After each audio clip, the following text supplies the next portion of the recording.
सभी साथियों को नमस्कार। स्वागत है एक बार फिर से आपके अपने एजुकेशन प्लेटफॉर्म में। तो आज हम लोग देखेंगे भारतीय राज्य व्यवस्था यानी इंडियन पॉलिटी को पढ़ेंगे। इम्पॉर्टेंट नोट्स हैं, ठीक है, और सभी एग्जाम के लिए अत्यंत महत्वपूर्ण है। तो चलिए देर ना करते हुए हम लोग शुरुआत करते हैं।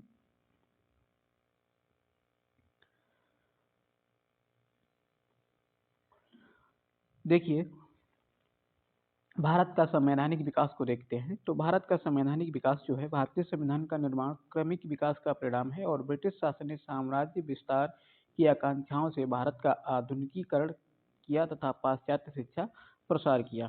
ठीक है, आगे देखते हैं इंपॉर्टेंट।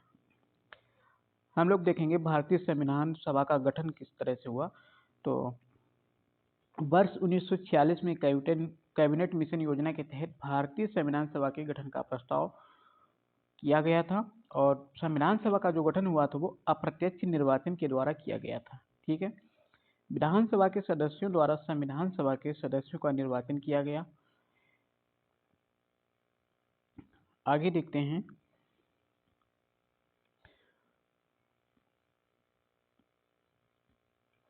लगभग 10 लाख की जनसंख्या पर एक सीट संविधान सभा में आवंटित की गई थी। कितनी? 10 लाख की जनसंख्या पर संविधान सभा की एक सीट का आवंटन किया गया था। और संविधान सभा के स्थायी यानी कि संविधान सभा के कुल सदस्यों की बात की जाए तो 389 कुल सदस्य थे और इनमें से 296 जो सीटें थी वो ब्रिटिश भारत से थी और 93 सीटें जो थी वो देसी रियासतों को आवंटित की जानी थी। ठीक है, ये इंपॉर्टेंट फैक्ट है। ठीक है, आगे देखते हैं।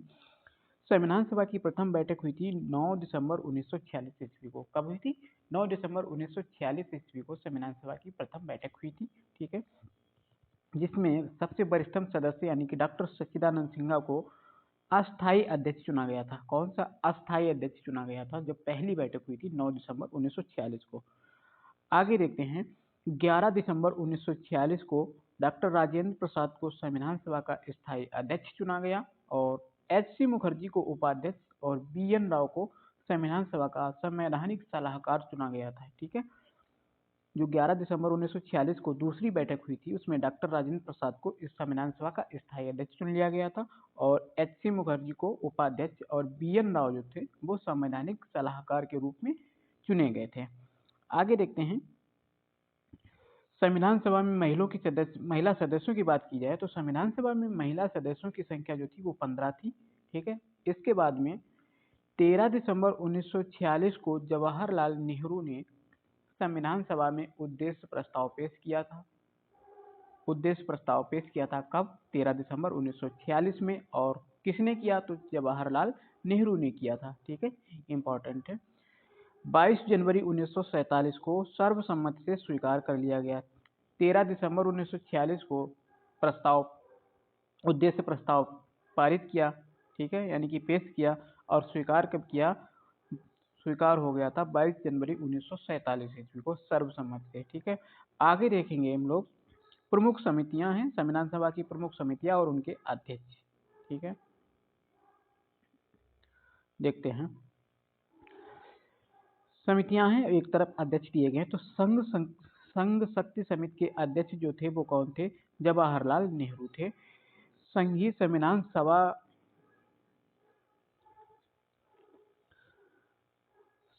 संघीय संविधान समिति के अध्यक्ष थे जवाहरलाल नेहरू। देखो, संघ शक्ति समिति और संघीय संविधान समिति दोनों के कौन थे? तो दोनों के जवाहरलाल नेहरू अध्यक्ष थे। प्रांतीय संविधान समिति के अध्यक्ष थे सरदार वल्लभ भाई पटेल। प्रारूप समिति के तो भीमराव अंबेडकर साहब थे। मौलिक अधिकारों एवं अल्पसंख्यक समिति के अध्यक्ष थे सरदार वल्लभ भाई पटेल जी। राष्ट्रीय ध्वज संबंधी तथार्थ समिति के अध्यक्ष थे डॉक्टर राजेंद्र प्रसाद। ठीक है, आगे देखते हैं।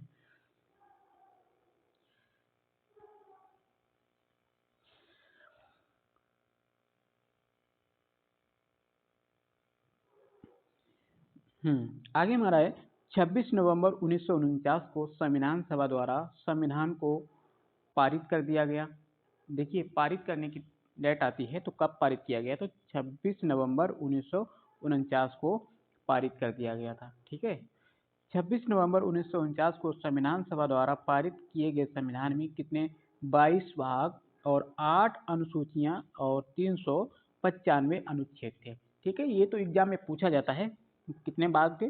जब पारित किया गया था तो 22 भाग थे और 8 अनुसूचियां थी और 395 अनुच्छेद थे। ठीक है, आगे देखते हैं कि वर्तमान की गणना में दृष्टि से भारतीय संविधान में लगभग अब कितने अनुच्छेद हो गए? 465 अनुच्छेद हैं, 25 भाग हैं और 12 अनुसूचियां हो गई हैं। ठीक है, संविधान निर्माण में कुल 2 वर्ष 11 माह और 18 दिन का समय लगा था। इसके बाद में संविधान सभा की अंतिम बैठक जो हुई थी वो 24 जनवरी 1950 को हुई थी। ये पूछा जाता है कब हुई थी? 24 जनवरी 1950 ईस्वी को हुई थी। और संविधान सभा पारित कब की गई थी, यानी कि संविधान को संविधान सभा द्वारा कब पारित किया गया? 26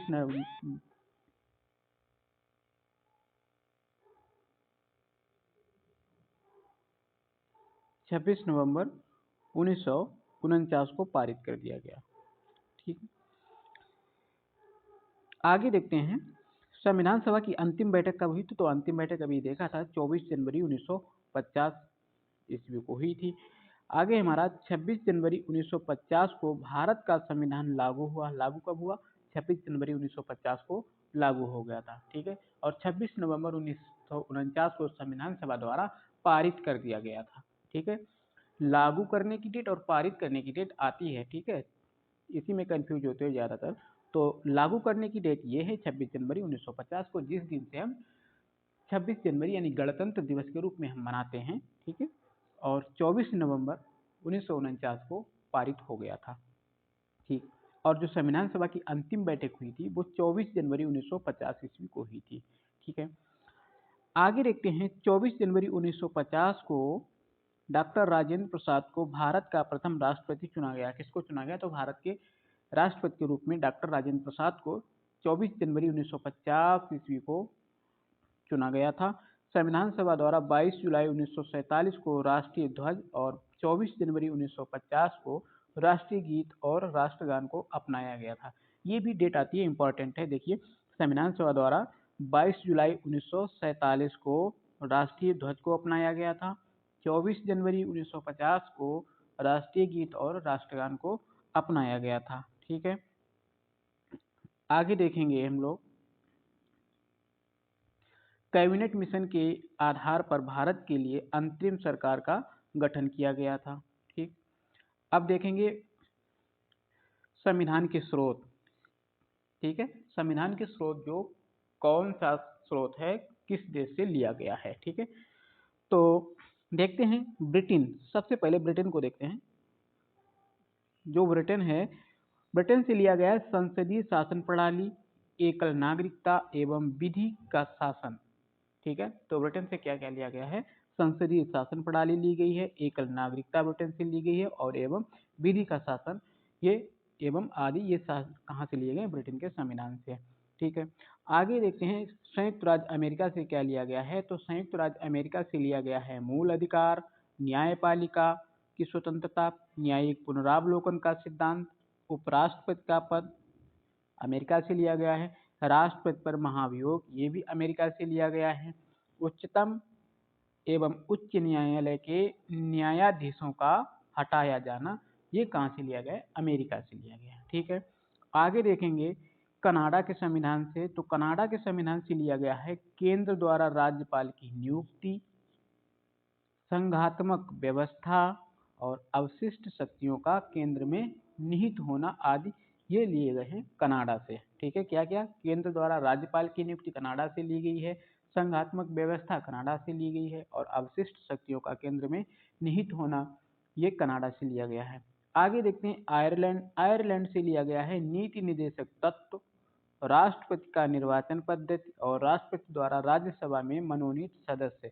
यानी कि जो राष्ट्रपति द्वारा राज्यसभा में 12 सदस्य जो मनोनीत किए जाते हैं कला और विज्ञान के क्षेत्र में, वो किससे लिए गए हैं? वो आयरलैंड के संविधान से लिया गया है। ठीक है, आगे देखते हैं जर्मनी के संविधान से। तो जर्मनी के संविधान से आपातकाल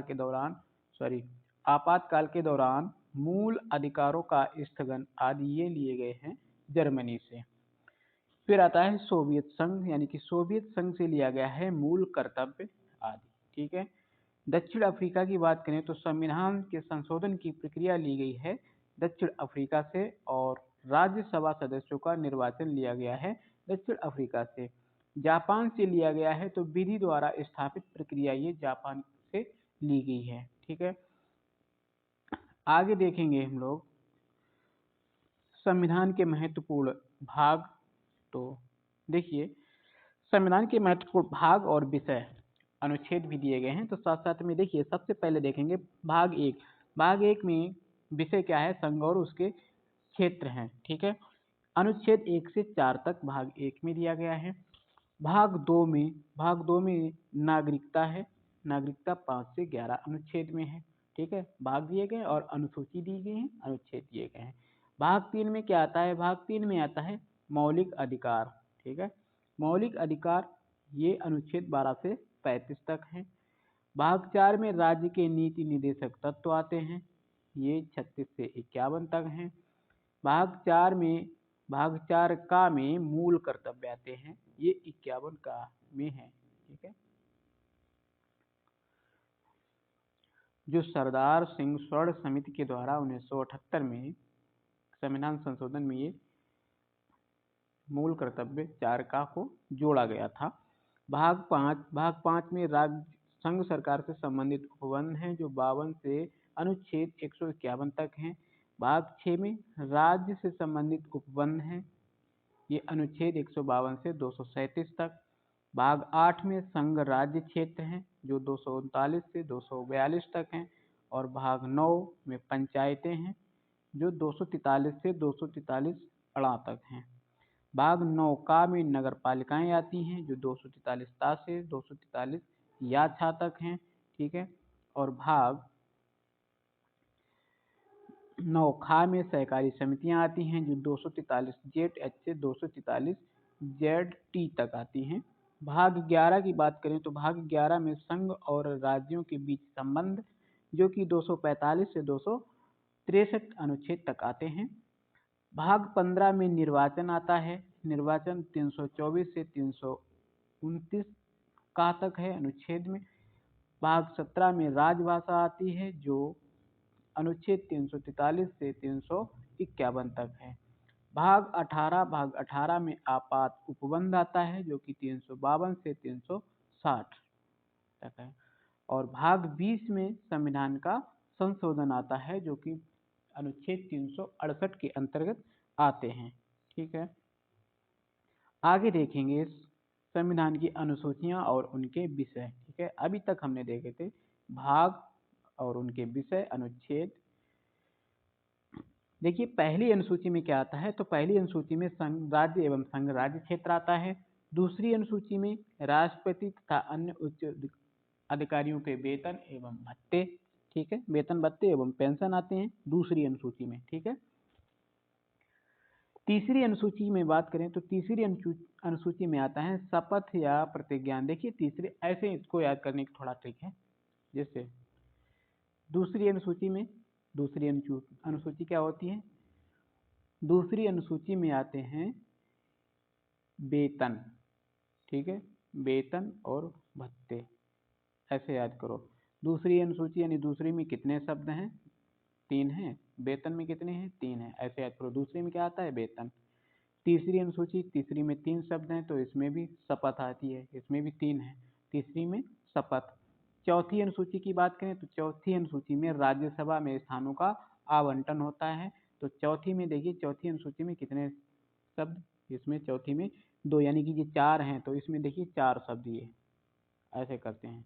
ठीक है, चौथी में 4, तो क्या है, राज्यसभा में सीटों का आवंटन है। पांचवी अनुसूची में अनुसूचित क्षेत्रों और अनुसूचित जनजातियों के प्रशासन और नियंत्रण के बारे में उपबंध आता है। छठी अनुसूची में असम, मेघालय, त्रिपुरा और मिजोरम राज्यों के जनजातीय क्षेत्रों के प्रशासन के संबंध में। ठीक है, पांचवी अनुसूची में अनुसूचित क्षेत्रों और अनुसूचित जनजातियों के प्रशासन और नियंत्रण के बारे में। छठी में असम, मेघालय, त्रिपुरा और मिजोरम राज्यों के जनजातीय क्षेत्रों के प्रशासन के बारे में। सातवीं अनुसूची की बात करें तो सातवीं अनुसूची में संघ सूची, सात से सातवीं, सात से संघ, ठीक है, ऐसे याद करो। सातवीं अनुसूची में संघ, राज्य सूची और समवर्ती सूची, सातवीं में समवर्ती सूची, ऐसे करो, संघ, राज्य, समवर्ती सूची। समवर्ती सूची में संघ और राज्य सभी आ जाते हैं, ठीक है। तो सातवीं अनुसूची में संघ सूची, राज्य सूची और समवर्ती सूची में केंद्र एवं राज्यों के मध्य शक्तियों का विभाजन है, ठीक है, शक्तियों का विभाजन। इसके बाद में देखेंगे हम लोग आठवीं अनुसूची। तो आठवीं अनुसूची की बात करें, सॉरी, सातवीं अनुसूची तो पढ़ लिया था। आठवीं अनुसूची में, आठवीं में भाषाएं होती हैं, ठीक है, आठवीं अनुसूची में भाषाएं आती हैं। नौवीं अनुसूची में कुछ अधिनियमों और विनियमों का विधि मान्यकरण आता है। 10वीं अनुसूची में दल परिवर्तन के आधार पर अयोग्यता आती है। 10वीं में क्या होता है, दल परिवर्तन या दल बदल कानून, ये 10वीं में है। 11वीं अनुसूची में क्या है, 11वीं अनुसूची में पंचायतों से संबंधित प्रावधान है। 11वीं में क्या है, पंचायतें हैं। 12वीं अनुसूची में नगर पालिकाओं से संबंधित, 11 में अगर ग्राम पंचायतें हैं तो 12 में नगर पालिकाएं हैं, ठीक, ऐसे। आगे अब हमारा है संविधान की प्रस्तावना। देखिए संविधान की प्रस्तावना एक बार पढ़ लीजिए। संविधान की प्रस्तावना में दिया गया है, प्रस्तावना है कि हम भारत के लोग भारत को एक संपूर्ण प्रभुत्व संपन्न समाजवादी पंथ निरपेक्ष लोकतंत्रात्मक गणराज्य बनाने के लिए तथा उसके समस्त नागरिकों को सामाजिक, आर्थिक और राजनैतिक न्याय, विचार, अभिव्यक्ति, विश्वास, धर्म और उपासना की स्वतंत्रता, प्रतिष्ठा और अवसर की समता प्राप्त कराने के लिए तथा उन सब में व्यक्ति की गरिमा और राष्ट्र की एकता और अखंडता सुनिश्चित करने वाली बंधुता बढ़ाने के लिए दृढ़ संकल्प होकर अपनी इस संविधान सभा में आज तारीख 26 नवंबर 1949 यानी कि मिति मार्गशीर्ष शुक्ल सप्तमी संवत 2006 विक्रमी के को एतत् द्वारा इस संविधान को अंगीकृत, अधिनियमित और आत्मार्पित करते हैं। ये देखो तीनों वर्ड हैं, ये पूछे जाते हैं। कब, 26 नवंबर 1949 को अंगीकृत, अधिनियमित और आत्मार्पित करते हैं। आगे हमारी है, भारतीय संविधान की प्रस्तावना को संविधान की आत्मा कहा जाता है। प्रस्तावना को क्या कहा जाता है, संविधान की आत्मा कहा जाता है। और अब तक प्रस्तावना को मात्र एक बार, जो 42वें संविधान संशोधन 1976 के द्वारा संशोधित किया गया है, जिसमें जो 3 शब्द जोड़े गए हैं, ठीक है। देखते हैं आगे कौन कौन से, समाजवादी, पंथ निरपेक्ष, ठीक है, लोकतंत्रात्मक, ये जो 3 शब्द जोड़े गए हैं। आगे है हमारा इसी में भारत संघ और उसके राज्य क्षेत्र। भारत संघ और उसके राज्य क्षेत्र की बात करते हैं। भारतीय संविधान के भाग 1 के अंतर्गत अनुच्छेद 1 से 4 तक भारतीय संघ एवं उसके राज्य क्षेत्रों का उल्लेख किया गया है। भारत को राज्यों का संघ घोषित किया गया है और वर्तमान में भारत में 28 राज्य, 8 संघ शासित प्रदेश हैं, ठीक है। अनुच्छेद 1 में देखते हैं क्या दिया गया है। तो अनुच्छेद 1 के तहत संघ का नाम, अनुच्छेद 1 के तहत संघ का नाम इंडिया दैट इज भारत तथा राज्य क्षेत्र का उल्लेख किया गया है। अनुच्छेद 1 में क्या, संघ का नाम इंडिया दैट इज भारत यानी कि इंडिया ही भारत है, और राज्य क्षेत्र का उल्लेख किया गया है। आगे हमारा दिया गया है कि भारत के संघ राज्यों के पुनर्गठन के लिए राज्य पुनर्गठन आयोग की स्थापना कब की गई थी, तो 1953 में की गई थी। इसके अध्यक्ष कौन थे, फजल अली, ठीक है। राज्य पुनर्गठन आयोग की स्थापना 1953 में की गई थी और इसके अध्यक्ष फजल अली थे। आगे है, श्री रामुलु की मृत्यु के पश्चात 1 अक्टूबर 1953 को भाषा के आधार पर प्रथम राज्य आंध्र प्रदेश का गठन किया गया था। किसका गठन किया गया था, पहले भाषाई आधार पर सबसे पहले आंध्र प्रदेश राज्य का गठन किया गया था। इसके बाद राज्य पुनर्गठन अधिनियम 1956 के द्वारा भारत संघ में क्षेत्रीय परिषदों की स्थापना की गई थी और भारत में 5 क्षेत्रीय परिषदें हैं। केंद्रीय गृह मंत्री इन क्षेत्रीय परिषदों का अध्यक्ष होता है, ठीक है। आगे देखेंगे हम लोग भारत की क्षेत्रीय परिषदें कौन कौन सी हैं, उनको देखते हैं। तो भारत की क्षेत्रीय जो परिषदें हैं वो 5 हैं। कौन कौन सी, देखिए, उत्तरी क्षेत्रीय परिषद जो है वो नई दिल्ली है। जिसमें सम्मिलित राज्य हैं पंजाब, हरियाणा, हिमाचल प्रदेश, राजस्थान, दिल्ली, चंडीगढ़ और जम्मू कश्मीर। ये उत्तर के जो राज्य हैं वो हैं, उत्तरी क्षेत्रीय परिषद के अंतर्गत आते हैं, जिसका मुख्यालय नई दिल्ली में है। सेकंड है, दूसरा है दक्षिण क्षेत्रीय परिषद, जिसका मुख्यालय चेन्नई में है। इसके अंतर्गत दक्षिण के राज्य केरल, तमिलनाडु, कर्नाटक, आंध्र प्रदेश और पुडुचेरी आते हैं। ठीक है। तीसरी क्षेत्रीय परिषद है पूर्वी क्षेत्रीय परिषद, जिसका मुख्यालय कोलकाता में है और जिसके अंतर्गत आते हैं राज्य, सम्मिलित राज्य हैं बिहार, उड़ीसा, पश्चिम बंगाल और झारखंड। ये पूर्वी राज्य आते हैं।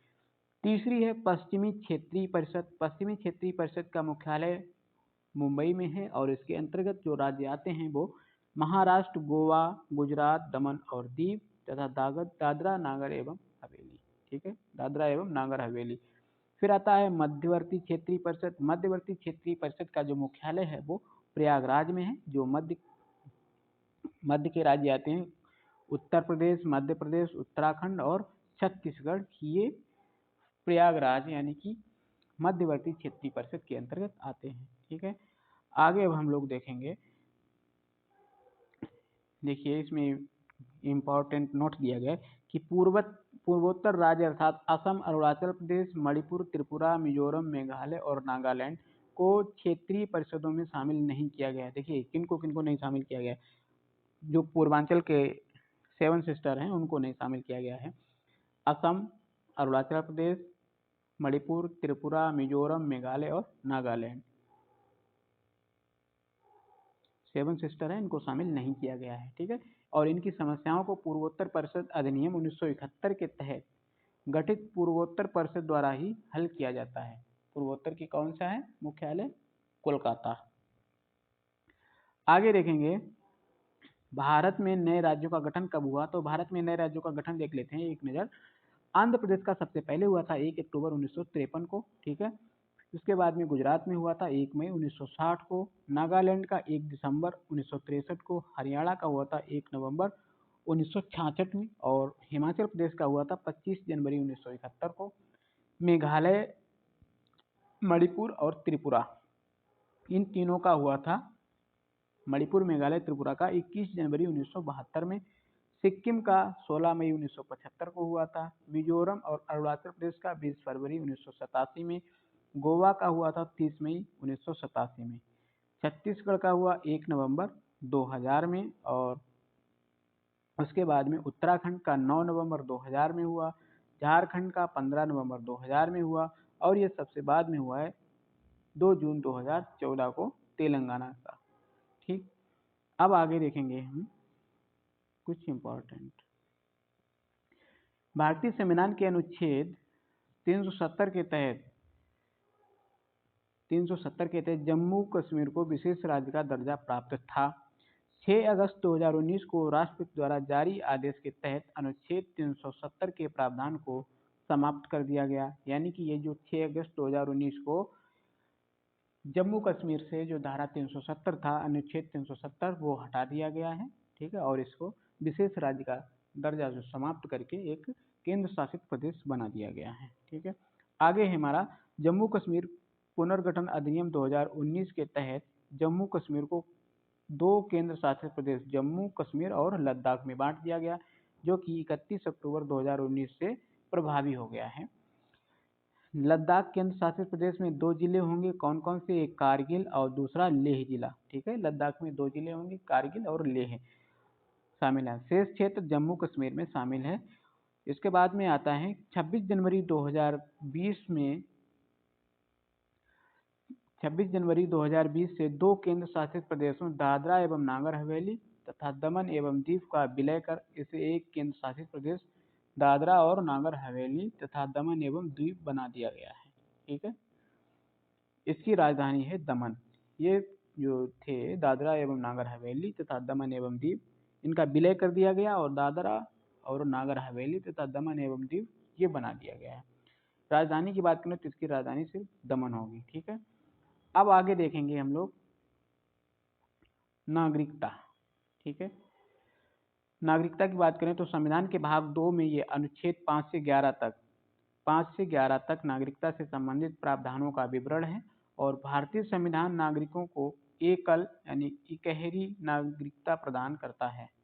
एकल नागरिकता प्रदान करता है अनुच्छेद 5 से 11 तक। ठीक है, आगे हम देखते हैं मौलिक अधिकार। मौलिक अधिकार की बात करें तो मौलिक अधिकार जो हमारे हैं वो संविधान के भाग 3 में अनुच्छेद 12 से 35 तक मौलिक अधिकारों का विवरण है।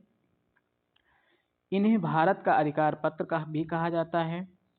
मूलतः संविधान में कुल 7 मौलिक अधिकार थे।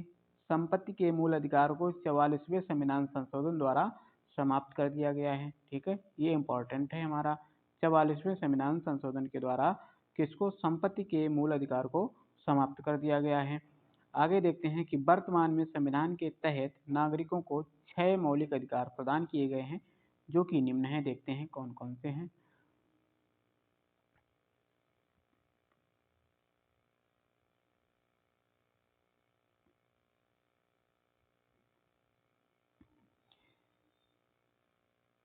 पहला है समानता का अधिकार। ठीक है, समानता का अधिकार जो अनुच्छेद 14 से 18 तक में वर्णित है। ठीक है, इसमें अनुच्छेद 14 में दिया है विधि के समक्ष समानता, यानी कि राज्य भारत के राज्य क्षेत्र में किसी व्यक्ति को विधि के समक्ष समता या विधियों के समान संरक्षण से वंचित नहीं करेगा।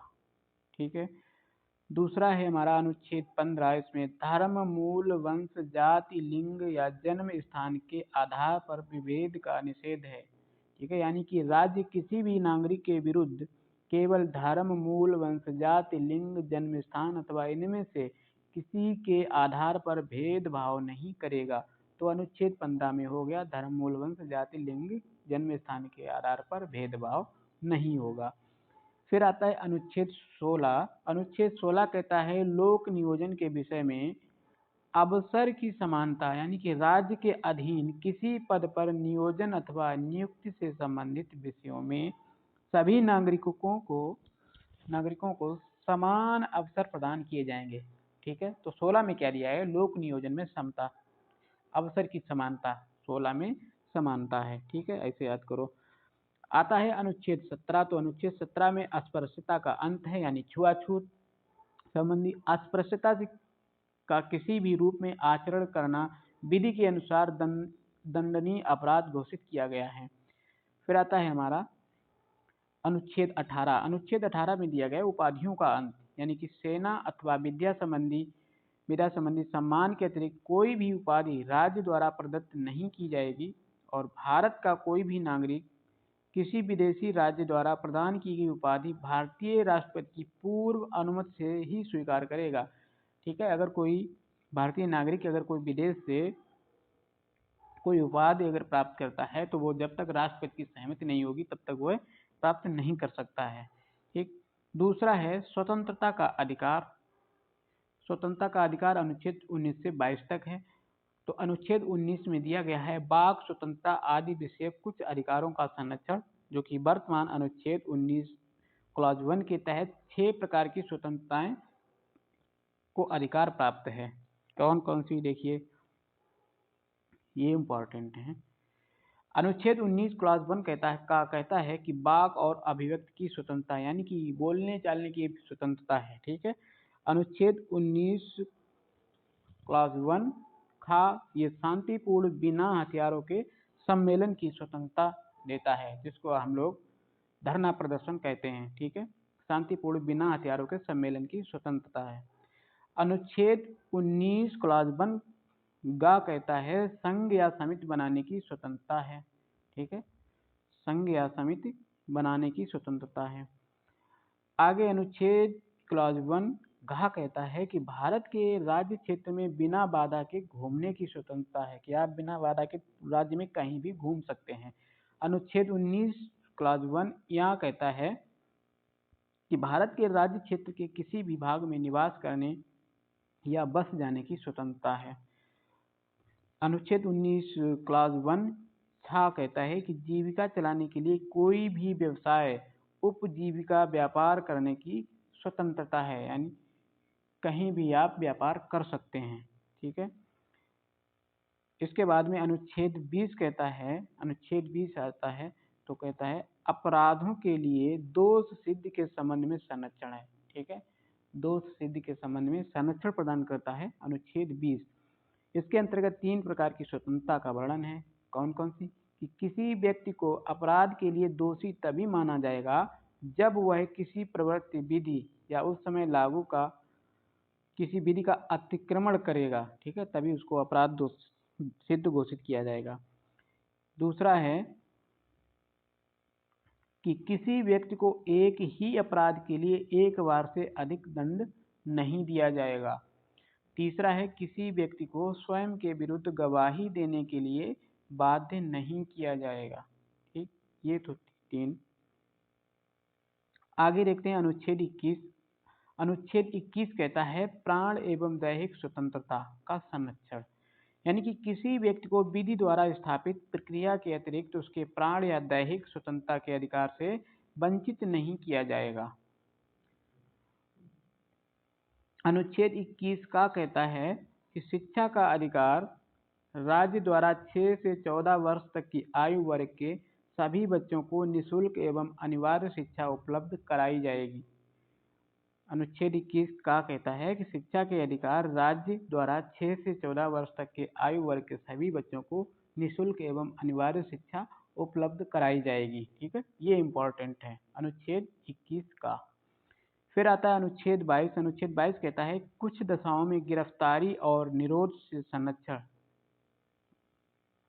यानी कि किसी गिरफ्तार व्यक्ति को ये अधिकार प्राप्त है कि उसे गिरफ्तारी के कारणों से अवगत कराया जाएगा। उसे 24 घंटे के अंदर यानी कि यात्रा के समय को छोड़कर निकटतम दंडाधिकारी यानी मजिस्ट्रेट के समक्ष पेश किया जाएगा। तीसरा नियम है कि उसे अपने विधि व्यवसायी यानी वकील से परामर्श करने तथा बचाव करने का अधिकार होगा, यानी कि कोई भी व्यक्ति वो अपना वकील भी चुन सकता है, बना सकता है। आता है 5वां है, अभी और है।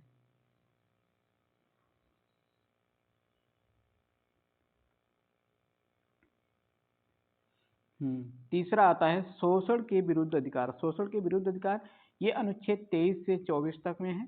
तो अनुच्छेद 23 के तहत मानव के दुर्व्यापार, बलात् श्रम को प्रतिबंधित किया गया है। ठीक है, मानव के दुर्व्यापार और बलात् श्रम को प्रतिबंधित किया गया है। अनुच्छेद 24 में कहता है कि कारखानों, खान अथवा जोखिम वाले कार्यों में 14 वर्ष से कम आयु वर्ग के बच्चों के नियोजन का प्रतिशोध किया गया है, यानी कि कारखानों में कहीं भी किसी भी कंपनी में 14 वर्ष से कम आयु वाले बच्चे काम नहीं करेंगे। ठीक है, अनुच्छेद 24 कहता है। अब आते हैं धर्म की स्वतंत्रता। चौथा है धर्म की स्वतंत्रता का अधिकार। अनुच्छेद 25 से 28 तक है। तो अनुच्छेद 25 के तहत 25 कहता है अंतःकरण की और धर्म के अबाध रूप से मानने, आचरण और प्रचार करने की स्वतंत्रता प्रदान की गई है। अनुच्छेद 26 कहता है कि अनुच्छेद 26 के तहत धार्मिक कार्यों के प्रबंध की स्वतंत्रता प्रदान की गई, यानी कि अपने धार्मिक कार्यों का प्रबंध भी कर सकते हैं। अनुच्छेद 27 कहता है कि अनुच्छेद 27 के तहत कि किसी विशिष्ट धर्म की अभिवृद्धि के लिए करों के समुदाय के बारे में स्वतंत्रता प्राप्त है। ठीक है, अनुच्छेद 28 में वर्णन किया गया है कि अनुच्छेद 28 के तहत कुछ शिक्षण संस्थाओं में धार्मिक शिक्षा या धार्मिक उपासना में उपस्थित होने के बारे में स्वतंत्रता प्रदान की गई है। अब आता है हमारा 5वां संस्कृति और शिक्षा संबंधी अधिकार। अनुच्छेद 29 से 30 तक है। अनुच्छेद 29 में अल्पसंख्यक वर्गों के हितों का संरक्षण, सुरक्षा संबंधी अधिकार उल्लिखित है। और अनुच्छेद 30 में के तहत शिक्षा संस्थानों की स्थापना और प्रशासन करने का अल्पसंख्यक वर्गों का अधिकार प्रदान किया गया है। अनुच्छेद 30 के तहत यानी कि अल्पसंख्यक वर्ग के जो लोग हैं वो अपने शिक्षा संस्थानों की स्थापना कर सकते हैं। फिर आता है हमारा 6वां मौलिक अधिकार, संवैधानिक उपचारों का अधिकार। अनुच्छेद 32। ठीक है, मौलिक अधिकारों को परिवर्तित कराने हेतु संविधान के अनुच्छेद 32 के तहत सर्वोच्च न्यायालय को 5 तरह की रिट या आदेश जारी करने की शक्ति प्रदान की गई है। वो कौन कौन सी है? पहला है बंदी प्रत्यक्षीकरण, दूसरा परमादेश है, तीसरा प्रतिषेध है, और चौथा उत्प्रेषण है, और 5वां अधिकार परीक्षा है। ठीक है, अनुच्छेद 32 को संवैधानिक उपचारों का अधिकार, ठीक है, संवैधानिक उपचारों का अधिकार अनुच्छेद 32 के अंतर्गत डॉक्टर भीमराव अंबेडकर ने इनको संविधान की आत्मा कहा है, ठीक है, किसको, अनुच्छेद 32 को। ठीक, आगे देखते हैं कि राष्ट्रीय आपातकाल जो अनुच्छेद 352 में मौलिक अधिकार जो अनुच्छेद 20 और 21 को छोड़कर निलंबित हो जाते हैं, जो अनुच्छेद 352 के अंतर्गत जो राष्ट्रीय आपातकाल लगता है, ठीक है, उसके अंतर्गत जो अनुच्छेद 20 और 21 है उसको छोड़कर सभी निलंबित हो जाते हैं। ये 20 और 21 से कभी निलंबित नहीं होते हैं। इसके बारे में देखते हैं। इसके बाद में राज्य के नीति निर्देशक तत्व, तो राज्य के नीति निर्देशक तत्वों का उल्लेख संविधान के भाग 4 में किया गया है, अनुच्छेद 36 से 51 तक। इन्हें आयरलैंड के संविधान से लिया गया है और इन्हें लागू करना राज्य की सुविधा पर निर्भर करता है, यानी कि ये राज्यों के द्वारा लागू किए जाते हैं और इन्हें न्यायालय द्वारा लागू नहीं किया जा सकता है, अर्थात इन्हें वैधानिक शक्ति प्राप्त नहीं है। किसको, राज्य के नीति निर्देशक सिद्धांतों को, ठीक है। और जबकि मौलिक अधिकार जो हैं वो न्यायिक हैं, वो न्यायालय के द्वारा ही लागू हो जाते हैं। आगे देखते हैं। अनुच्छेद 38 के तहत व्यवस्था है कि राज्य लोक कल्याणकारी यानी कि लोक कल्याण की अभिवृद्धि के लिए सामाजिक व्यवस्था बनाएगा। और अनुच्छेद 39 का के तहत समान न्याय और निःशुल्क विधि सहायता की व्यवस्था की गई है। अनुच्छेद 40 कहता है, अनुच्छेद 40 के तहत ग्राम पंचायतों के गठन का प्रावधान किया गया है। ये इंपॉर्टेंट है, ये आता है। अनुच्छेद 40 के तहत ग्राम पंचायतों का गठन किया गया है। और अनुच्छेद 41 के तहत कुछ दशाओं में काम, शिक्षा और लोक सहायता के लिए अधिकार का प्रावधान है। अनुच्छेद 42 कहता है, अनुच्छेद 42 के तहत काम की न्याय संगत और मानवोचित दशाओं का तथा प्रसूति सहायता उपबंध किया गया है, अनुच्छेद 42 के तहत। अनुच्छेद 43 कहता है, अनुच्छेद 43 के तहत कर्मकारों के निर्वाह मजदूरी आदि का प्रावधान किया गया है, अनुच्छेद 43 में। अनुच्छेद 43 का के तहत उद्योगों के प्रबंध में कर्मकारों को भाग लेना वर्णित है।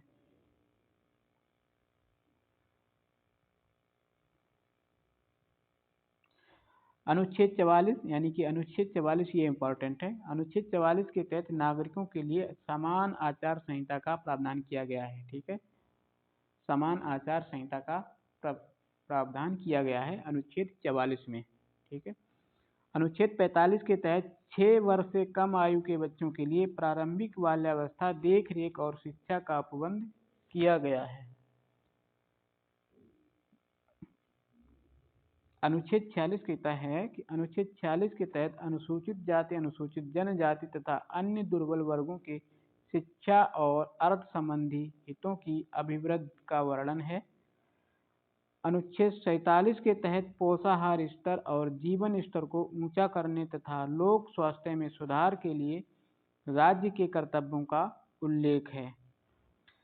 अनुच्छेद 48 के तहत कृषि एवं पशुपालन के संगठन से संबंधित प्रावधान किए गए हैं, अनुच्छेद 48। और 48 का ये भी इम्पोर्टेंट है, 48 का के तहत पर्यावरण का संरक्षण तथा संवर्धन और वन्य एवं जीवों की रक्षा का प्रावधान है 48 का के तहत।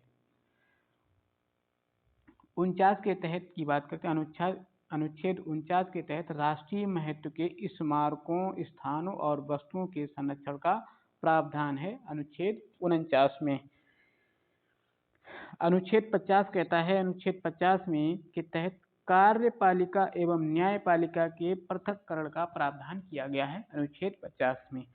अनुच्छेद 51, तो अनुच्छेद 51 में अंतर्राष्ट्रीय शांति और सुरक्षा की अभिवृद्धि संबंधी प्रावधान किए गए हैं, ठीक है।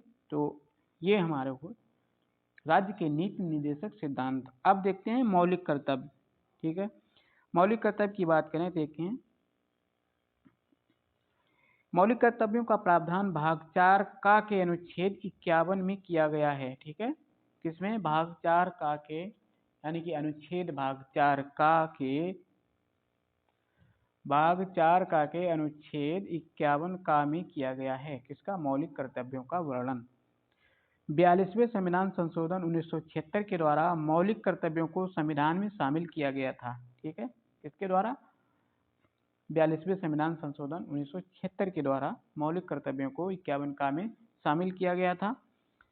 इनको स्वर्ण सिंह समिति की सिफारिशों के आधार पर संविधान में शामिल किया गया और ये सोवियत संघ के संविधान से प्रेरित हैं।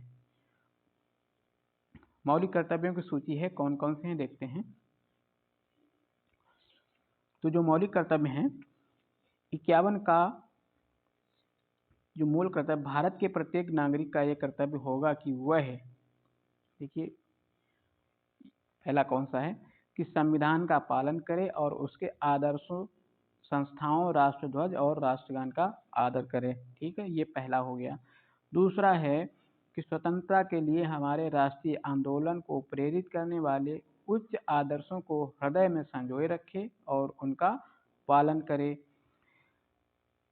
तीसरा कहता है भारत की संप्रभुता, एकता और अखंडता की रक्षा करे और उसे अक्षुण्ण रखे। अगला कहता है पांचवा, देश की रक्षा करे और आह्वान किए जाने पर राष्ट्र की सेवा करे। इसके बाद में अगला कहता है कि भारत के सभी लोगों में समरसता और समान भ्रातृत्व की भावना का निर्माण करे, जो धर्म, भाषा और प्रदेश या वर्ग पर आधारित सभी भेदभाव से परे हो। ऐसी प्रथाओं का त्याग करे जो स्त्रियों के समान सम्मान के विरुद्ध हो। ठीक है, इसके बाद में नेक्स्ट कहता है कि हमारी सामसिक संस्कृति की गौरवशाली परंपरा का महत्व समझे और उसका परिरक्षण करे। फिर आता है अगला है कि प्राकृतिक पर्यावरण की, जिसके अंतर्गत वन, झील, नदी और वन्य जीव हैं, रक्षा करे और उसका संवर्धन करे तथा प्राणी मात्र के प्रति दया भाव रखे। फिर आता है हमारा नेक्स्ट आता है कि वैज्ञानिक दृष्टिकोण, मानववाद और ज्ञानार्जन तथा सुधार की भावना का विकास करे। अगला है सार्वजनिक संपत्ति को सुरक्षित रखे और हिंसा से दूर रहे। फिर आता है नेक्स्ट व्यक्तिगत और सामूहिक गतिविधियों के सभी क्षेत्रों में उत्कर्ष का सतत प्रयास करे, जिससे राष्ट्र निरंतर आगे बढ़ते हुए प्रयत्न करे।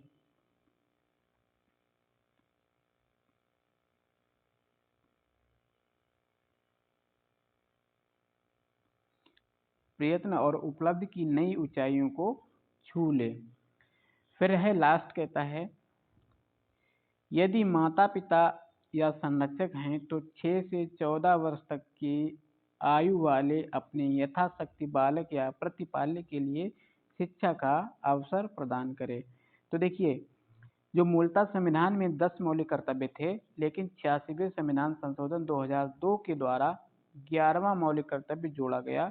वो कौन सा है? वो ये वाला है, माता पिता या संरक्षक हैं तो 6 से 14 वर्ष तक की आयु के बच्चों या बालक का प्रतिपाल्य के लिए शिक्षा का अवसर प्रदान किया जा सके। ठीक है, अब आती है संघीय कार्यपालिका। तो संघीय कार्यपालिका में कौन कौन से होते हैं? देखिए संघीय कार्यपालिका में राष्ट्रपति संघीय कार्यपालिका का प्रमुख होता है।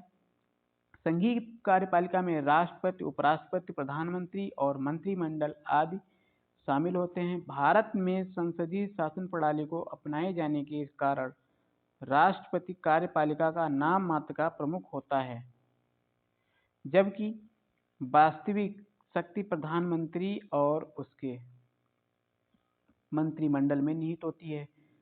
भारतीय संविधान के भाग 5 के अंतर्गत अनुच्छेद 52 से 78 तक में संघीय कार्यपालिका का वर्णन किया गया है, तो उसको देखते हैं।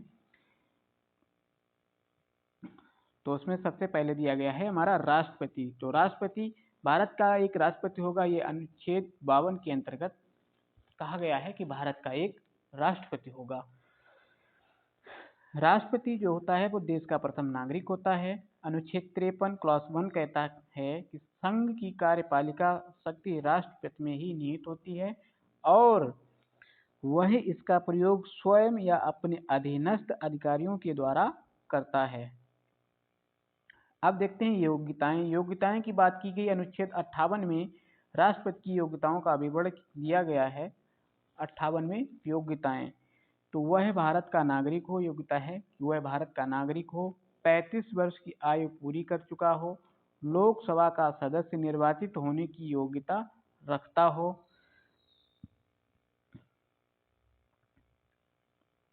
चुनाव के समय लाभ का पद धारण न करता हो। ठीक है, अब देखते हैं 54 में दिया गया है निर्वाचन। अनुच्छेद 54 में निर्वाचन होता है, यानी कि अनुच्छेद 54 के अनुसार एक निर्वाचक मंडल के सदस्यों द्वारा राष्ट्रपति का निर्वाचन किया जाता है। किसके अंतर्गत? 54 के द्वारा चुनाव, यानी कि देखिए 54 अनुच्छेद 54 है तो 54 को कर दो चुनाव, निर्वाचन चुनाव होता है तो 54 में चुनाव कर दो, तो निर्वाचक होता है वो अनुच्छेद 54 के अनुसार। निर्वाचक मंडल में लोकसभा, राज्यसभा और राज्यों तथा यथास्थिति संघ राज्यों की विधानसभाओं के निर्वाचित सदस्य शामिल होते हैं। देखिए ध्यान रखिए, इसमें क्वेश्चन बनता है निर्वाचक मंडल में कौन कौन शामिल होता है। तो राष्ट्रपति के निर्वाचक मंडल में लोकसभा, राज्यसभा और राज्यों तथा यथास्थिति संघ राज्यों की विधानसभाओं के निर्वाचित सदस्य शामिल होते हैं। क्या होते हैं? निर्वाचित सदस्य शामिल होते हैं किसमें? राष्ट्रपति के चुनाव में। ठीक है, आगे अनुच्छेद 55 के अनुसार राष्ट्रपति का निर्वाचन आनुपातिक प्रतिनिधित्व के अनुसार एकल संकरीय मत और गुप्त मतदान के द्वारा होता है। कौन कौन भाग लेते हैं? लोकसभा, देखिए अभी देखा था इसमें, लोकसभा, राज्यसभा और राज्यों तथा यथास्थित संघ राज्यों की विधानसभाओं के निर्वाचित सदस्य, मनोनीत सदस्य का नाम नहीं है, सिर्फ निर्वाचित सदस्य ही इसमें भाग लेते हैं। आगे देखते हैं पदावधि।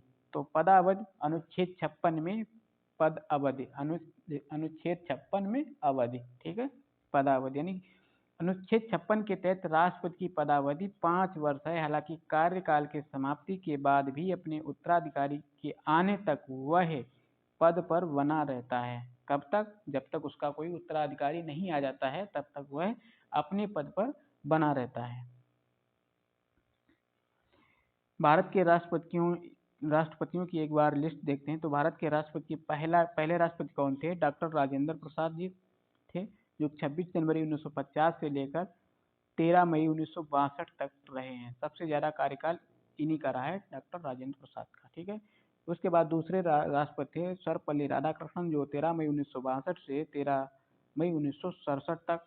जाकिर हुसैन रहे हैं 13 मई 1967 से 13 मई 1969 तक। बीबी गिर ये 24 अगस्त 1969 से 24 अगस्त 1974 तक रहे हैं। फखरुद्दीन अली अहमद ये 5वें राष्ट्रपति थे, जो 24 अगस्त 1974 से 11 फरवरी 1977 तक रहे। और 6वें जो थे वो थे नीलम संजीव रेड्डी, जो कि निर्विरोध निर्वाचित हुए थे। ठीक है, ये निर्विरोध चुने जाने वाले राष्ट्रपति थे, प्रथम राष्ट्रपति, जो 25 जुलाई 1977 से 25 जुलाई 1982 तक रहे हैं। 7वें थे ज्ञानी जैल सिंह, जो 25 जुलाई 1982 से 25 जुलाई 1987 तक रहे हैं। 8वें आर वेंकट रमन, जो 25 जुलाई 1987 से 25 जुलाई 1992 तक रहे हैं। 9वें आते हैं शंकर दयाल शर्मा, जो 9वें राष्ट्रपति हुए हैं, वो 25 जुलाई 1992 से 25 जुलाई 1997 तक रहे हैं। 10वें आते हैं के आर नारायणन, जो कि 25 जुलाई 1997 से 25 जुलाई 2002 तक रहे हैं। 11वें एपीजे अब्दुल कलाम, जो 25 जुलाई 2002 से 25 जुलाई 2007 तक रहे हैं, जो कि मिसाइल मैन के नाम से जाने जाते हैं। एक वैज्ञानिक, भारत की एक महत्वपूर्ण राष्ट्रपति, भारत के वैज्ञानिक जिनको मिसाइल मैन के नाम से जाना जाता है। ठीक है, जो कि 25 जुलाई 2002 से 25 जुलाई 2007 तक रहे हैं। फिर आते हैं 12वें राष्ट्रपति प्रतिभा देवी सिंह पाटिल, ये भारत की प्रथम महिला राष्ट्रपति हुई हैं, जो 25 जुलाई 2007 से 25 जुलाई 2012 तक। फिर आते हैं 13वें राष्ट्रपति, जो कि प्रणब मुखर्जी, जो 25 जुलाई 2012 से 25 जुलाई 2017 तक रहे हैं। उसके बाद 14वें रामनाथ कोविंद, जो कि 25 जुलाई 2017 से, ये थोड़ा पुराना है तो इस वजह से, अब जो हैं वो हैं द्रौपदी मुर्मू, जो अब 15वीं राष्ट्रपति हैं। कौन सी 15वीं राष्ट्रपति कौन है? द्रौपदी मुर्मू। ठीक है, द्रौपदी मुर्मू जो है वो 15वीं राष्ट्रपति हैं। ठीक, आगे देखेंगे हम लोग अब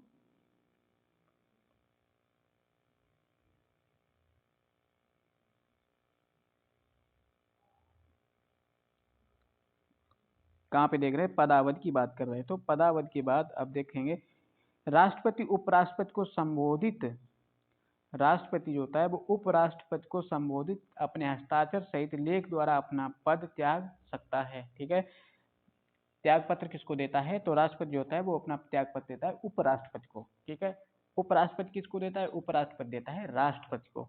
ठीक है, अब देखते हैं शपथ। शपथ होती है अनुच्छेद 60 के अनुसार सर्वोच्च न्यायालय के मुख्य न्यायाधीश उसकी अनुपस्थिति में सर्वोच्च न्यायालय के वरिष्ठतम न्यायाधीश द्वारा राष्ट्रपति को पद एवं गोपनीयता की शपथ दिलाई जाती है।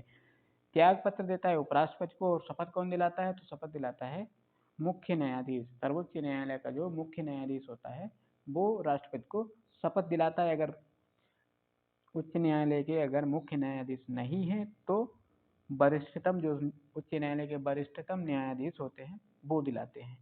ठीक, आगे देखते हैं वेतन। तो राष्ट्रपति का वेतन, मासिक वेतन 5 लाख रुपए होता है। और महाभियोग अनुच्छेद 61 क्लॉज 1 के तहत राष्ट्रपति पर संविधान के अतिक्रमण के अधिकार पर महाभियोग लगाया जा सकता है। डॉक्टर राजेंद्र प्रसाद लगातार दूसरी बार राष्ट्रपति पद के लिए निर्वाचित होने वाले प्रथम राष्ट्रपति बने। अब आगे देखेंगे हम लोग बीबी गिर के निर्वाचन के समय में 2 बार मतगणना हुई थी। ठीक है, किसके समय थे, बीबी गिर के निर्वाचन के समय 2 बार मतगणना हुई। नीलम संजीव रेड्डी जो भारत के निर्विरोध चुने जाने वाले एकमात्र राष्ट्रपति हैं, और भारत की प्रथम महिला राष्ट्रपति वो प्रतिभा देवी सिंह पाटिल हैं। ठीक है, आगे देखते हैं राष्ट्रपति के अधिकार और उनकी शक्तियां। राष्ट्रपति को कौन कौन सी शक्तियां प्राप्त हैं, तो देखिए सबसे पहले है विधायी शक्तियां। जो विधायी शक्तियां, ये राष्ट्रपति को निम्नलिखित विधायी शक्तियां प्राप्त हैं। कौन कौन सी, संसद के सत्र को बुलाने और सत्रावसान करने तथा लोकसभा को भंग करने संबंधी अधिकार, प्रत्येक नए चुनाव के बाद तथा प्रत्येक वर्ष संसद के प्रथम अधिवेशन को संबोधित करने का अधिकार, और संसदों की संयुक्त बैठक बुलाने का अधिकार है। ठीक है, क्या क्या है, क्या क्या है, संसद के सत्र को बुलाने, यानी कि संसद सत्र को बुला सकते हैं, सत्रावसान कर सकते हैं, लोकसभा को भंग कर सकते हैं, और प्रत्येक नए चुनाव के बाद या प्रत्येक वर्ष संसद के प्रथम अधिवेशन को संबोधित करते हैं, और संयुक्त बैठक बुलाने का, संसद के दोनों सदनों की संयुक्त बैठक बुलाने का अधिकार राष्ट्रपति के पास होता है। संसद द्वारा पारित विधेयक जो राष्ट्रपति के अनुमोदन पर ही कानून बनाता है। राष्ट्रपति कला, विज्ञान, साहित्य, समाज सेवा एवं विशेष अनुभव एवं ज्ञान रखने वाले व्यक्तियों में से 12 सदस्यों को राज्यसभा में मनोनीत करता है, जो कि अनुच्छेद 80 के तहत, ठीक है, के तहत ये मनोनीत कर सकता है।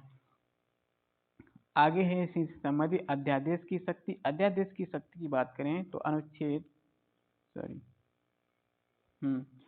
अध्यादेश की बात करें तो अनुच्छेद 123 के अंतर्गत राष्ट्रपति को अधिकार है कि वह अध्यादेश जारी कर सकता है।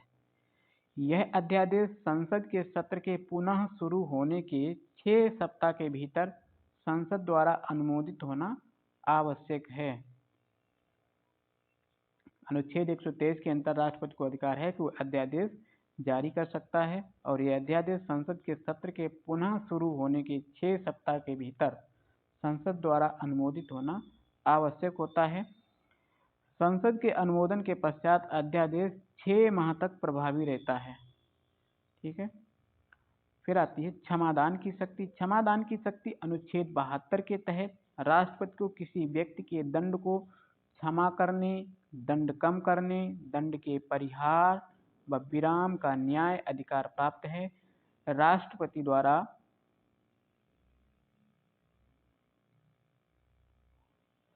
क्षमादान याचिका रद्द करने पर वही याचिका दूसरी बार नहीं दाखिल की जा सकती है।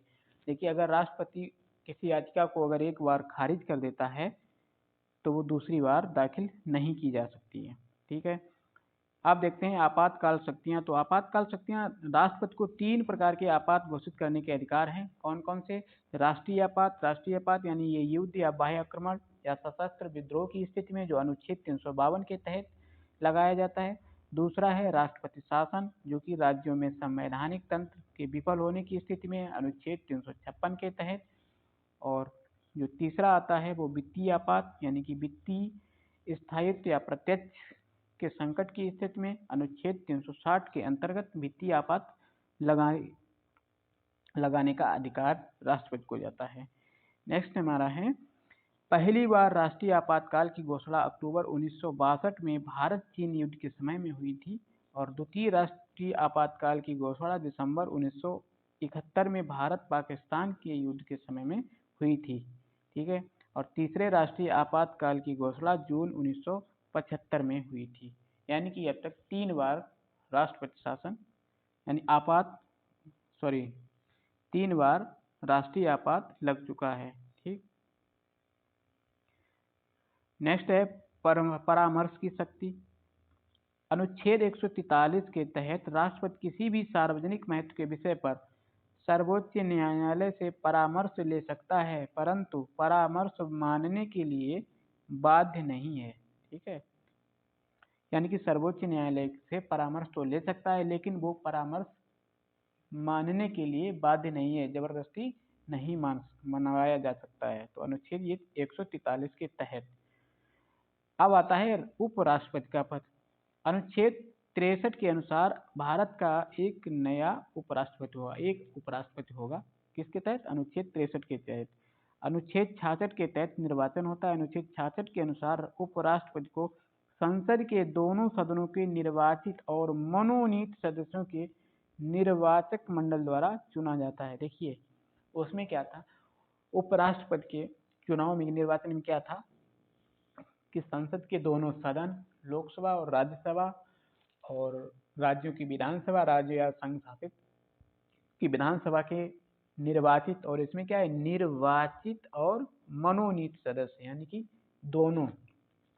ठीक है। इसमें दोनों चुने जाते हैं, दोनों लोग मतदान करते हैं, निर्वाचित और मनोनीत। आगे देखते हैं भारत के उपराष्ट्रपतियों का जो कार्यकाल है वो देखते हैं। सबसे पहले प्रथम उपराष्ट्रपति डॉक्टर एस राधाकृष्णन थे, जो उनका कार्यकाल 1952 से 1962 तक रहा।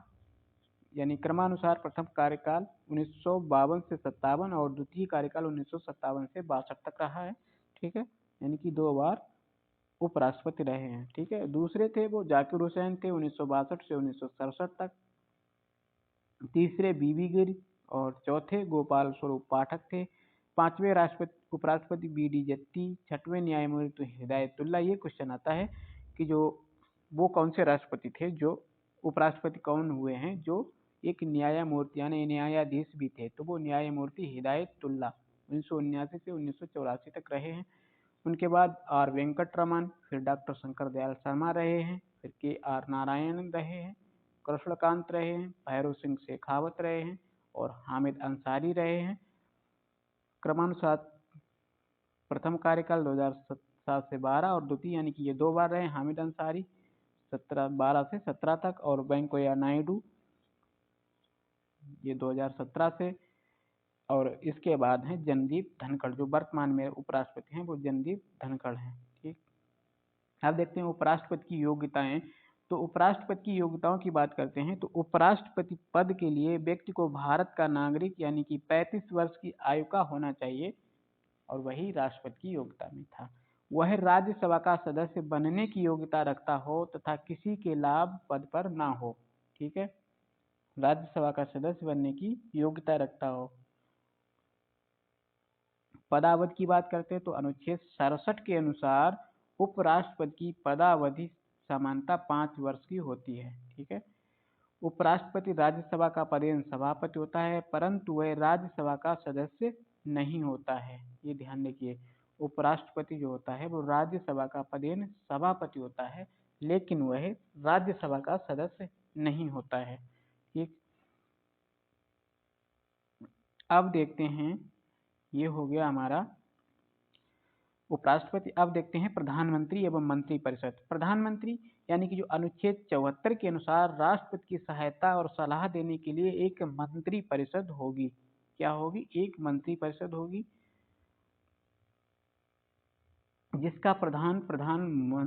जिसका जो प्रधान होता है वो कौन होगा? प्रधानमंत्री होगा। राष्ट्रपति अपने कृत्यों का प्रयोग करने में इसकी सलाह के अनुसार कार्य करेगा। प्रधानमंत्री की नियुक्ति राष्ट्रपति करता है और मंत्रियों की नियुक्ति राष्ट्रपति प्रधानमंत्री की सलाह पर करता है। मंत्री राष्ट्रपति के प्रसादापर्यंत अपना पद ग्रहण करते हैं। अनुच्छेद 75 क्लॉज 3 के अनुसार मंत्रिपरिषद सामूहिक रूप से लोकसभा के प्रति उत्तरदायी होती है। किसके प्रति? लोकसभा के प्रति उत्तरदायी होती है। कौन से? अनुच्छेद 75 क्लॉज 3 के अनुसार। नेक्स्ट है, यदि लोकसभा में मंत्रिपरिषद के खिलाफ अविश्वास प्रस्ताव पारित हो जाता है तो संपूर्ण मंत्रिमंडल को त्याग पत्र देना पड़ता है। तो संपूर्ण मंत्रिमंडल को त्याग पत्र देना पड़ता है। ठीक। अब तक के भारत के प्रधानमंत्रियों की लिस्ट अगर देखें तो पहले प्रधानमंत्री थे पंडित जवाहरलाल नेहरू, जो 15 अगस्त 1947 से 27 मई 1964 तक रहे हैं। ठीक है, 1947 से 1964 तक। उनके बाद दूसरे हुए हैं गुलजारी लाल नंदा, जो 27 मई 1964 से 9 जून 1964 तक ये कार्यवाहक रहे हैं। तीसरे यानी कि लाल बहादुर शास्त्री, जो 9 जून 1964 से 11 जनवरी 1966 तक रहे हैं। गुलजारी लाल नंदा 11 जनवरी 1966 से फिर 24 जनवरी 1966 तक ये कार्यवाहक रहे हैं। इंदिरा गांधी 24 जनवरी 1966 से 24 मार्च 1977 तक। मोरारजी देसाई ये 24 मार्च 1977 से 1979 तक। और चौधरी चरण सिंह 1979 से 28 जुलाई 1979 से 14 जनवरी 1980 तक। इंदिरा गांधी दोबारा में हुई हैं तो 14 जनवरी 1980 से 31 अक्टूबर 1984 तक ये प्रधानमंत्री रही हैं। इसके बाद इनकी मृत्यु हो गई थी 31 अक्टूबर 1984 को। राजीव गांधी 31 अक्टूबर 1984 से 2 दिसंबर 1989 तक। और विश्वनाथ प्रताप सिंह 2 दिसंबर 1989 से 10 दिसंबर 1990 तक। इसके बाद में चंद्रशेखर, जो कि 21 जून 1991 से 16 मई 1996 तक। फिर अटल बिहारी वाजपेयी, जो 16 मई 1996 से 1 जून 1996 तक रहे हैं। इसके बाद में HD देवगौड़ा, जो 1 जून 1996 से 21 अप्रैल 1997 तक रहे। इंद्र कुमार गुजराल, ये 1997 से 19 मार्च 1998 तक। फिर अटल बिहारी वाजपेयी 19 मार्च 1998 से 20 मई 2004 तक रहे हैं। फिर रहे हैं मनमोहन सिंह 22 मई 2004 से 26 मई 2014 तक, यानी कि 2 बार इनका कार्यकाल रहा मनमोहन सिंह का। उसके बाद में नरेंद्र मोदी, ये 26 मई 2014 से अब तक के लिए हैं। अन्य महत्वपूर्ण तथ्य देखते हैं कि देश की पहली महिला प्रधानमंत्री इंदिरा गांधी थी। मोरारजी देसाई जो सबसे अधिक उम्र में तथा राजीव गांधी को सबसे कम उम्र में ये प्रधानमंत्री बने थे। और अब तक 6 प्रधानमंत्री ऐसे हुए हैं जो प्रधानमंत्री बनने से पूर्व मुख्यमंत्री भी रहे हैं। ये इंपॉर्टेंट क्वेश्चन, इसको देखते हैं सही से। कौन कौन से वो प्रधानमंत्री थे जो मुख्यमंत्री भी रह चुके हैं? तो मोरारजी देसाई, चौधरी चरण सिंह और BP सिंह, PV नरसिम्हा राव और HD देवगौड़ा और नरेंद्र मोदी, यानी कि 6 प्रधानमंत्री ऐसे हुए हैं जो मुख्यमंत्री भी रह चुके हैं। आगे देखते हैं संसद की बात करते हैं तो संविधान के भाग 5 के अंतर्गत अनुच्छेद 79 से 122 तक संसद के गठन, संरचना, प्रक्रिया और शक्ति आदि का वर्णन किया गया है। भाग 5 में संसद का अनुच्छेद 79 के अनुसार भारत की संसद राष्ट्रपति, राज्यसभा तथा लोकसभा से मिलकर बनती है। ठीक है, अनुच्छेद 79 के अंतर्गत संसद द्वारा पारित कोई विधेयक तब तक कानून नहीं बनता जब तक राष्ट्रपति उसे अपनी स्वीकृति नहीं देता है। ठीक, इसके बाद में अब देखेंगे राज्यसभा। राज्यसभा यानी कि राज्यसभा की अधिकतम संख्या होती है 250 निर्धारित है। उनमें से 238 सदस्य राज्यों और एवं संघ शासित प्रदेशों से अप्रत्यक्ष रूप से निर्वाचित होते हैं, और जबकि जो 12 सदस्य होते हैं वो राष्ट्रपति द्वारा मनोनीत किए जाते हैं अनुच्छेद 80 क्लॉज 1 के तहत। ठीक है, ये मनोनीत किए जाते हैं कला विज्ञान समाज के क्षेत्र में। राज्यसभा के सदस्यों की संख्या की बात करें तो इसमें देखेंगे कौन सा सदस्य यानी किस राज्य में कितने सदस्यों की कितनी सीटें हैं। ठीक है, देखिए आंध्र प्रदेश में राज्यसभा सीटों की बात करें तो 25 है, असम में 14 है, छत्तीसगढ़ में 11 होती है, गोवा में 2 है, हरियाणा में 10 है राज्यसभा सीटों की संख्या, जम्मू कश्मीर में 5 है, कर्नाटक में 28 है और महाराष्ट्र में 48 है, मध्य प्रदेश में 29, नागालैंड में 1 है, पंजाब में 13 है, सिक्किम में 1 है और तमिलनाडु में 39 है। और जो सबसे ज़्यादा हैं वो उत्तर प्रदेश में 80 सीटें हैं राज्यसभा की, पश्चिम बंगाल में 42 हैं, दिल्ली में 7 हैं, चंडीगढ़ में 1 है और लक्षद्वीप में 1 है और लद्दाख में भी 1 है। ठीक है, अरुणाचल प्रदेश में 2 हैं, बिहार में 40 हैं, गुजरात में 26 हैं, हिमाचल प्रदेश में 4 हैं और झारखंड में 14 हैं और केरल में 20 हैं, मेघालय में 2, मणिपुर में 2, मिजोरम में 1 है, उड़ीसा में 21 हैं, राजस्थान में 25 हैं और तेलंगाना में 17 हैं, त्रिपुरा में 2 हैं, उत्तराखंड में 5 हैं और अंडमान एवं निकोबार द्वीप समूह में 1 है, दादरा और नगर हवेली तथा दमन और दीव में 2 हैं, पांडुचेरी में 1 है। ठीक है, तो सबसे ज़्यादा किसमें है? सबसे ज़्यादा है उत्तर प्रदेश में, उसके बाद है महाराष्ट्र में जो 48 है इनकी संख्या, और इसके बाद में आता है पश्चिम बंगाल में 42 आती है, फिर आता है बिहार में इनकी संख्या है 40। ठीक है, जो इस तरह से राज्यसभा सीटों की संख्या हो गई है। आगे देखते हैं लोकसभा का कार्यकाल की बात करें तो लोकसभा का कार्यकाल जो होता है वो 5 वर्ष होता है।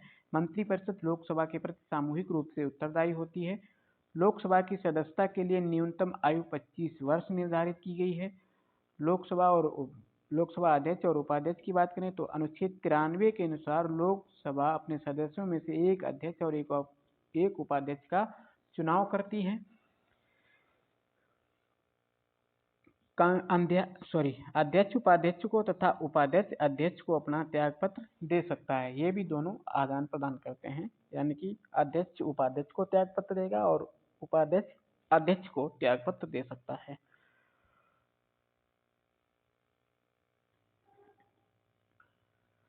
अध्यक्ष ये लोकसभा की कार्यवाहियों का संचालन करता है। कोई धन विधेयक यानी कि कोई विधेयक धन विधेयक है या नहीं, इसका निर्णय लोकसभा अध्यक्ष ही करता है।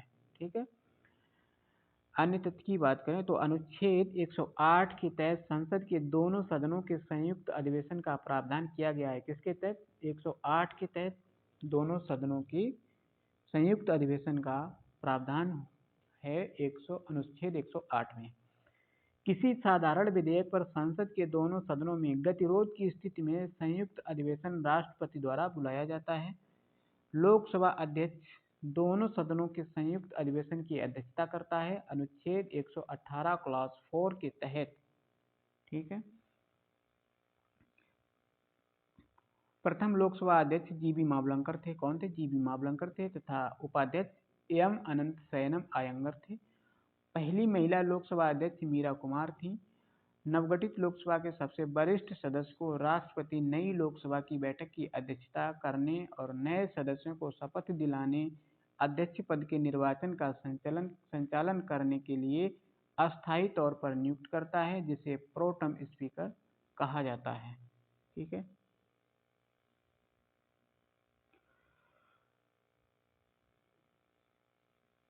क्षेत्रफल की दृष्टि से सबसे बड़ा लोकसभा क्षेत्र लद्दाख है और सबसे छोटा जो लोकसभा क्षेत्र है वो चांदनी चौक दिल्ली का है। ठीक है,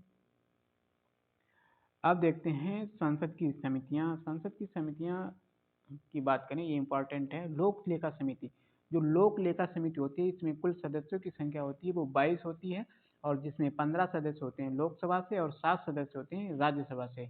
इस समिति के अध्यक्ष को लोकसभा का अध्यक्ष द्वारा नियुक्त किया जाता है, लोक लेखा समिति के अध्यक्ष के, ठीक है।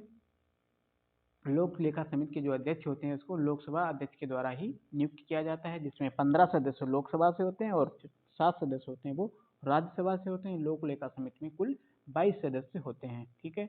फिर आती है प्राक्कलन समिति। प्राक्कलन समिति की बात की जाए तो इसके सदस्यों की संख्या होती है 30, जिनमें से जो कि लोकसभा से ही लिए जाते हैं। प्राक्कलन समिति में लोकसभा से ही सदस्य लिए जाते हैं, जिनकी संख्या की बात की गई तो 30 होती है, ठीक है। फिर आती है सार्वजनिक उपक्रम समिति। सार्वजनिक उपक्रम समिति, इनमें सदस्यों की संख्या 22 होती है, जिसमें से ये 15 सदस्य लोकसभा से और 7 सदस्य होते हैं वो राज्यसभा से होते हैं, ठीक है। सेम लोक लेखा समिति की तरह ही सार्वजनिक उपक्रम समिति, कोई भी मंत्री इस समिति का सदस्य नहीं हो सकता है, यानी कि जो जो उपक्रम समिति होती है उसमें कोई भी मंत्री इसका सदस्य नहीं होता है, ठीक है। कुछ शब्दावलियां हैं उनको देखते हैं। शून्यकाल। शून्यकाल होता है ये संसद के दोनों सदनों में प्रश्नकाल के बाद, यानी कि 12 बजे से 1 बजे के बीच का समय शून्यकाल कहा जाता है, ठीक है। प्रश्नकाल कौन सा होता है? 11 से 12 बजे तक का समय जो होता है प्रश्नकाल होता है। शून्यकाल 12 बजे से 1 बजे के बीच का समय होता है शून्यकाल।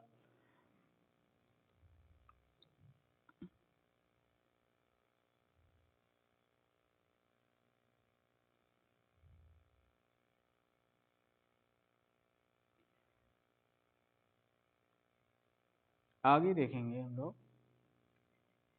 विनियोग विधेयक।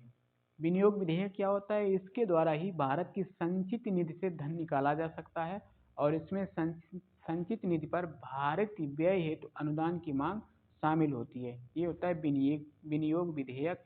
वित्त विधेयक आता है तो वित्त विधेयक यानी कि ऐसे विधेयक जो राजस्व तथा व्यय से संबंधित होते हैं वो वित्त विधेयक कहलाते हैं।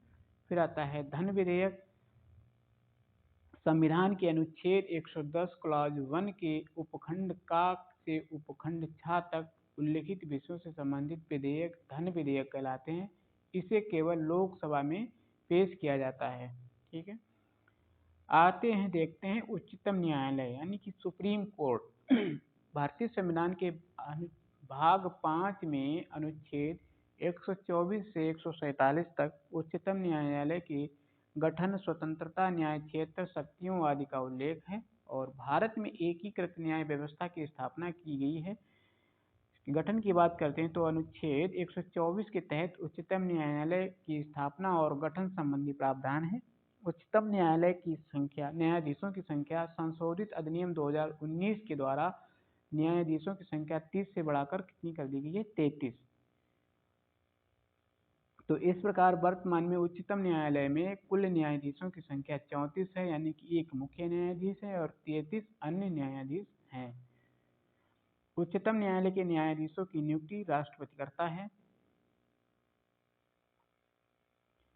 अब इसकी पदावधि की बात करते हैं तो उच्चतम न्यायालय के जो न्यायाधीश बनने के लिए न्यूनतम आयु सीमा निर्धारित नहीं की गई है, लेकिन अवकाश ग्रहण करने हेतु अधिकतम आयु सीमा है वो 65 वर्ष है, ठीक है, 65 वर्ष।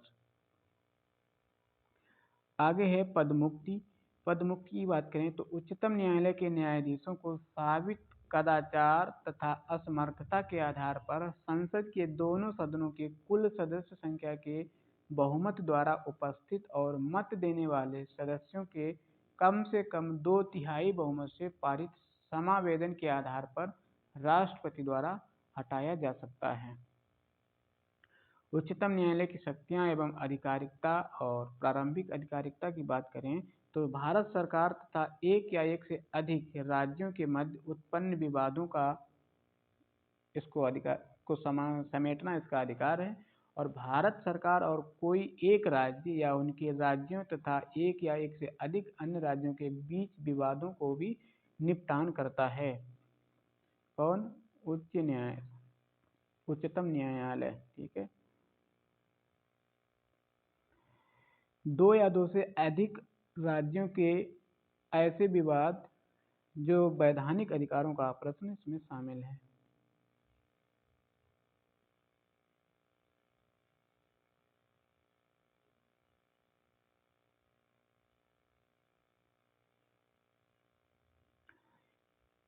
अपीलीय अधिकार, देखिए अपीलीय अधिकार क्या है, तो उच्चतम न्यायालय देश का सबसे बड़ा अपीलीय न्यायालय है। यह निचली अदालतों के फैसलों के खिलाफ सुनवाई करता है। ये अपीलीय क्षेत्राधिकार है। परामर्शदात्री क्षेत्राधिकार क्या है, तो ये अनुच्छेद 143 के तहत राष्ट्रपति को यह अधिकार है कि वह सार्वजनिक महत्व के विषयों पर उच्चतम न्यायालय से सलाह ले सकता है। पुनर्विचार संबंधी क्षेत्राधिकार, तो अनुच्छेद 137 के तहत उच्चतम न्यायालय को यह अधिकार प्राप्त है कि वह स्वयं के निर्णयों पर पुनर्विचार कर सके। अभिलेख न्यायालय, तो अभिलेख न्यायालय यह अनुच्छेद 129 के तहत उच्चतम न्यायालय को अभिलेख न्यायालय माना जाता है और इसके फैसले सर्वकालिक अभिलेख व साक्ष्य के रूप में स्वीकार किए जाते हैं। अब देखेंगे उच्च न्यायालय, तो संविधान के भाग 6 के अनुच्छेद 214 से 231 तक राज्यों के उच्च न्यायालयों के गठन, क्षेत्राधिकार आदि शक्तियां उल्लिखित हैं। उच्च न्यायालय की बात करें तो देखते हैं, सबसे पहले उच्च न्यायालय की स्थापना हुई थी वो इलाहाबाद उच्च न्यायालय, जो कि जिसकी स्थापना 1866 ईस्वी में हुई थी। ये उत्तर प्रदेश का उच्च न्यायालय, इसकी खंडपीठ लखनऊ में है, जिसको मुख्य पीठ यानी कि इलाहाबाद के नाम से प्रयागराज के नाम से जाना जाता है। दूसरा आंध्र प्रदेश, जो इसकी अभी हुई है सबसे लास्ट में 1 जनवरी 2019 को। आंध्र प्रदेश का उच्च न्यायालय है जो अमरावती में है।